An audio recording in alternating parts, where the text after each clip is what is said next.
Okay. And talking about Ravi Zacharias, what is your friendship with him? Well, as I say in the podcast, I did not know Ravi very well. I've never been in his presence alone. I've had, on 2 occasions, I've had meals with him with other people. I shared the stage with him once about 3 or 4 years ago in Nashville, me and a panel of others and Ravi answering questions. He did write the foreword for my book, Stealing from God, and I was kind of surprised he did. But the reason I knew Ravi was because he was a student of Dr. Norman Geisler, who was also my professor. We weren't the same age. Ravi's about 15 years older than I was. And so he had Norm Geisler at another school. I had Norm Geisler here at Southern Evangelical Seminary here in Charlotte. So the reason I met Ravi was through Norman Geisler. Now, Dr. Geisler passed away about 2 years ago, and Ravi, as you know, passed away last year. And most of this came out since he's died, although there was, as you know, that awful situation that it appears the ministry did not handle well with a person from Canada who was accusing Ravi of doing wrong things sexually. And it appears that now that lady has been vindicated, that Ravi was doing those things. So I did not have a lot of close contact with Ravi. And interestingly, as I say in the podcast, even people that worked with him didn't.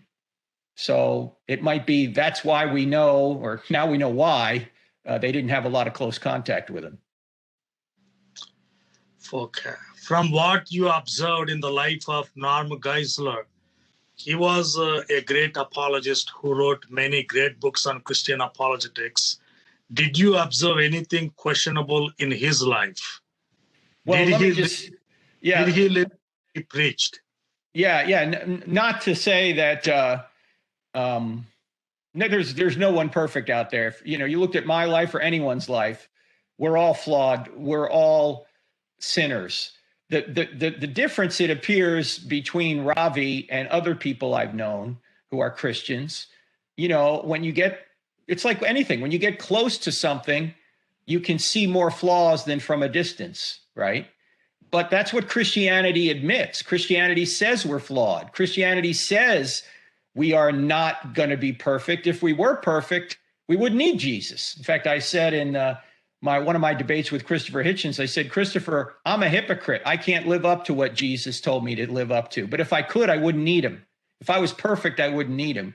So the difference between somebody like Norm, who had his flaws just like I do, and Ravi is that it seems like Ravi was trying to sin and was not fighting it. He was planning it, right? I mean, he was actually not fighting the temptation. He was giving into it and planning it. That appears to be the bigger issue.